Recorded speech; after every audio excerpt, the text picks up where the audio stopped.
Canada after 10 years under the Liberal regime. What have we lost? 10 years. A long enough time to change the fate of a nation, but also long enough to lead an entire people into a cycle of crisis, exhaustion, and disorientation. Since 2015, the Liberal Party has held on to power with sweet promises of justice, equality, environmental protection, and social progress. But today, after a full decade, we must pause and ask one simple yet painful question. Has Canada progressed, or is it silently collapsing day by day? Public debt. We're living on borrowed money. In 2015, federal public debt stood at around $612 billion, CAD. By 2024, it had surpassed $1.2 trillion CAD, according to the Parliamentary Budget Office. That's double in less than a decade. The government claimed it was to support people during the pandemic. But the pandemic is over. The debt isn't, and the people's lives have not improved. We are handing down the burden of today's irresponsible decisions to future generations. Inflation. The silent thief in your wallet. Inflation in Canada peaked at 8% in 2022, the highest in 40 years. It has since decreased slightly, but prices never returned to what they once were. Grocery prices have risen by 25–30%. Electricity, gas, rent, all far beyond the reach of the middle class. And the most painful truth? Wages have not kept up. Incomes are stagnant. Canadians are getting poorer, day by day.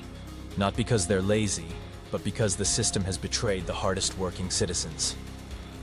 Housing, a dream no longer meant for the young. In 2015, the national average home price was around $430,000 CAD. By 2024, it has surpassed $750,000 KD. In cities like Toronto and Vancouver, housing prices are more than 10 times the average income. Owning a home is no longer a goal. It's an expensive joke reserved for dreamers.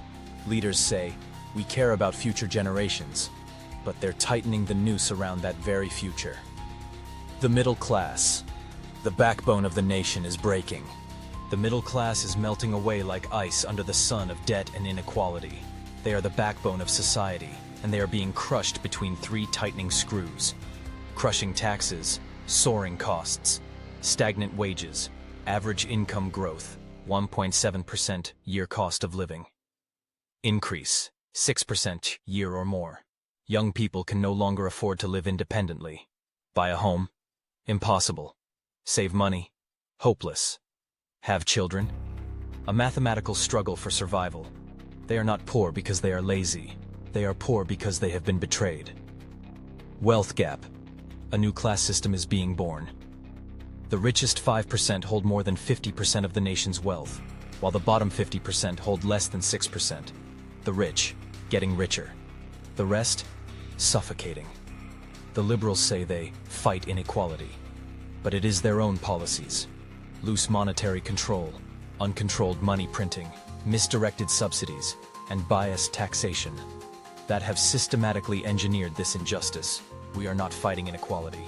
We are manufacturing it. The true crisis, a loss of faith in the future. The greatest damage is not just poverty. It's the silent erosion of hope.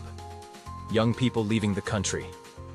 Immigrants disappointed in the Canadian dream, doubt creeping into every family, every neighborhood, every conversation. A society cannot stand if its middle class collapses. It cannot thrive if the youth give up on the future. It cannot be called a democracy if the people lose hope. A call to awaken.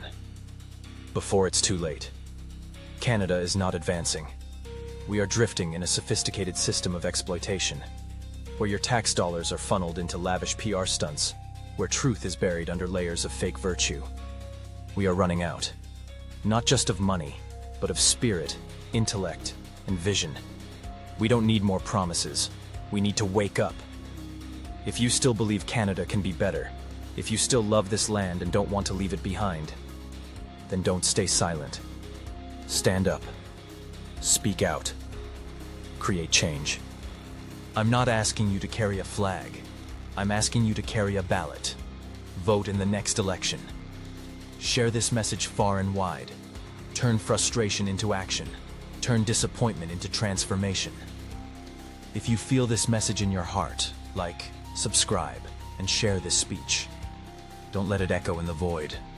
Because if 10 years weren't enough to see the truth, how many more will it take?